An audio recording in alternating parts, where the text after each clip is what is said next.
Hey everyone, welcome to week 6. So in week 5, you finish your Google Doodle animation. That's awesome. They're looking good. I've gotten about like halfway through them. So week 6 is about picking a game that you want to code. You're going to have 2 choices, and you're going to code it and edit it so that it matches your Google Doodle. Okay? So let me show you the directions here. So basically, you're going to watch this video this week. This week there are, and then finish the steps for week 6. You're going to have 2 videos to watch. Okay, this one, and then a video that goes along with the game design you're going to pick. Before we get started though, just a reminder, you can join me in a Google Meet session Tuesday through Friday. I'm on about 4 hours a day. If these times don't work for you, just send me an email. We can figure something else out. Once you complete week 6, you want to click the turn in button that's up here in this top right corner. That will be on your doc. And then I'll know, and I'll be able to go into your Google or your Scratch account and check your work. Okay. So here's the steps for week 6. There are 5 steps on this paper I want you to follow. And the first step, you're already doing it. You're watching the video of me explaining these directions. So, and then after watching this video, step 2, you're going to choose which game you want to make, either the maze game or the launcher game. So right now I'm going to show you the difference between those 2 games. And then I'll explain the rest of the directions. Okay, I'm going to explain the maze game first. But first I do that, I have the Google Doodle up here first, because just a reminder, your game, you want to match, you want to edit the game, because you're going to get a template. You want to edit it to make it look like your Google Doodle that you just did. So this girl in the fall, she did Christmas. And when I switch over to her game, okay, now we can see her game here. So again, this is the maze game. So the maze, basically there is a sprite that you have to get from the finish to the start somehow. I mean, the start to the finish. I just said that backwards. Okay. I'm really trying to focus here.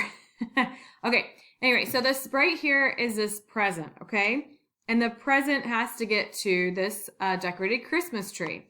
So these things, the other trees in the picture here, those are obstacles. So this girl has it coded. So this gift box hits this green color or the brown color of the trunk, then it's going to go back to start. And she also coded it so that as the box goes through the maze, it gets bigger and bigger and bigger. And that kind of makes it a little bit harder. So let's watch Mrs. Henry try to do this. Okay. Restarted it. Okay, that only took me 3 tries because I practiced. So you can see, like, after it reaches the end, after it reaches the end, it got big and like changed colors. So that's one option you can do when somebody finishes your game. You can like maybe even change the screen and have confetti flying or something. All right, in this one, I don't have the doodle in front of me here, but the game, the doodle had like a bunch of Olympic sports on it. So she did a soccer game for her maze. So she picked a background that goes with her doodle theme, and she picked soccer, and then she had this soccer player sprite.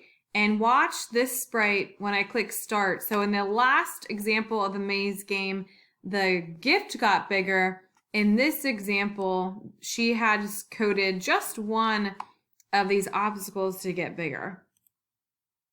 All right, see how it's getting bigger? And I got the soccer ball. And again, if it hits one of these players, then it goes back to the beginning. Let's just go up here. And there we go. So she or he, this person didn't code anything at the end. But I would like you to do that, but we'll talk about that later. That's not this week. Okay, this week is just picking the game and then getting it to look the way you want it to look. Let's look at one more example. All right, in this last example, this person did National Beach Day. And when I hit number 1, it's going to take us to the doodle. Now, if we were in school, I would go around to you individually and show you how to put your doodle and your game in the same Scratch project.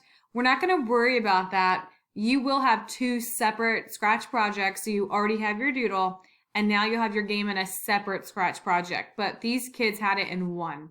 So anyway, when I hit the number 1, it took me to this person's doodle, which was a beach theme. And then when I hit 0, it takes me to her game. So you'll notice this person, when I click on it and I drag her around, see how her feet don't automatically, they're touching the tree, but it's not automatically going back to start. But you'll notice that when you look at the tree, some of the tree is darker green, some of it's lighter green. And that doesn't make sense to you now, but it will later when you go to code the obstacle. So that's why she doesn't automatically go back to start, but if I go like that, she does. All right, let's try this again.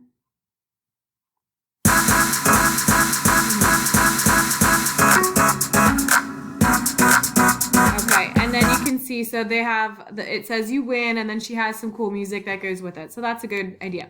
So those were examples of the maze game. Now I'm going to show you examples of the launcher game. All right, I'm just going to show you one example of the launcher game. This is a great example. So a couple main parts here. One, you've got the background. Now her doodle, this was about the 4th of July. So she's got this night scene in the background. Her sprite, her main sprite here is this like dynamite firework. This is important at the end. That's like the finish line kind of. And then here is the score. And I can move, let me hit start.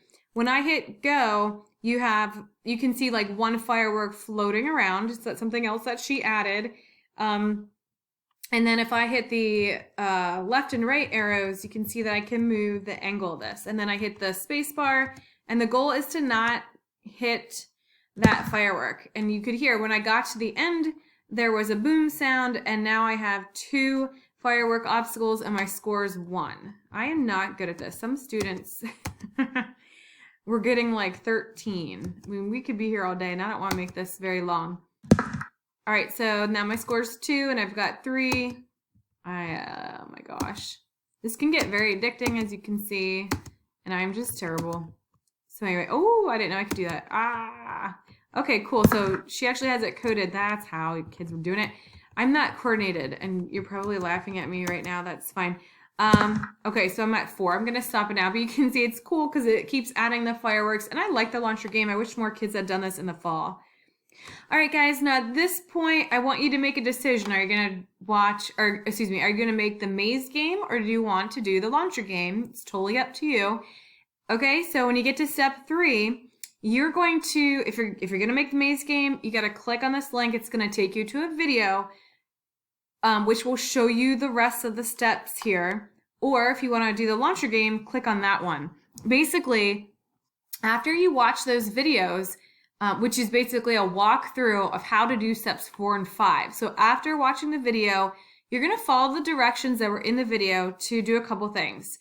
Just like we did with the Google Doodle logo, there's going to be a starter game project that you are going to select. When you click on it, it's going to take you to the game, and you have to log into Scratch. After you log into Scratch, you'll click the green remix button. Then you'll click the orange share button. And then once it's shared, then I can see it, okay? And your classmates can see it, but more importantly, I can see it. And once you hit share, I want you to work on editing your game so that the background and the sprites match your Google Doodle theme. Okay, you can use the same sprites for your game that you did for your Google Doodle. There's a way to export that sprite. It's kind of like copying and pasting it from one project to the next, but you have to download that and export it, and then you import it upload it into your Scratch project. So as I'm talking, I'm thinking, and it looks like I'm gonna have a couple more videos onto this, but again, you're gonna pick which game you wanna do. You're gonna watch that video explaining the game. Then you're going to open the starter game project. It'll make you sign into Scratch. You'll have to click the green remix button, then the orange share button. and then you'll start editing your game so that your background and your sprites match your Google Doodle theme. So basically for week 6, I'm looking to see that your Scratch project is shared so I can see it. Excuse me, your game project is shared so I can see it in Scratch. And I would really like for you to complete editing your game, just like changing the background and getting your sprites in there that you need for your game theme, okay?